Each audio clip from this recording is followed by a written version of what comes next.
আজ হচ্ছে শুভ নববর্ষ, সবাইকে জানাচ্ছি শুভেচ্ছা, জানাচ্ছি ভালোবাসা জানাচ্ছি এবং সারা বছরটা যাতে ভালো যায় সবাইকে এই কামনা করছি।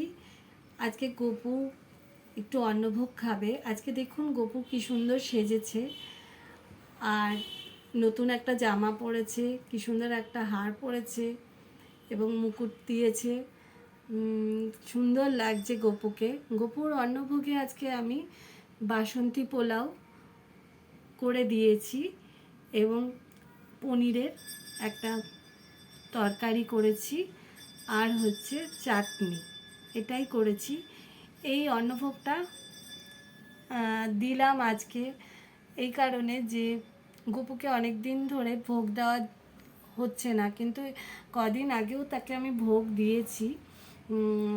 পটলের তরকারি আর একটু ভাত করে দিয়েছিলাম।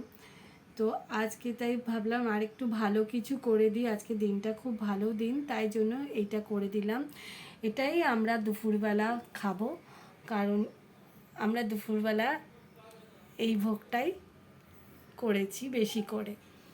তো আমার ঠাকুরদের আপনারা দেখুন, ঠাকুররা খুব সুন্দরভাবে সেজেছে ফুল দিয়ে।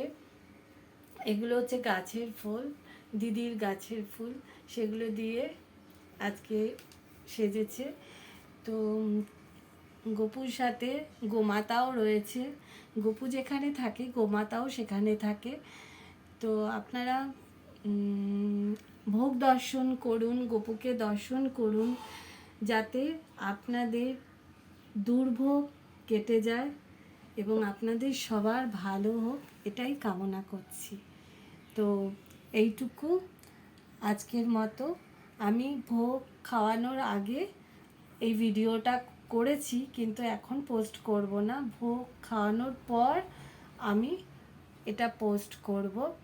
ওকে, ঠিক আছে, বাই। Okay, tata.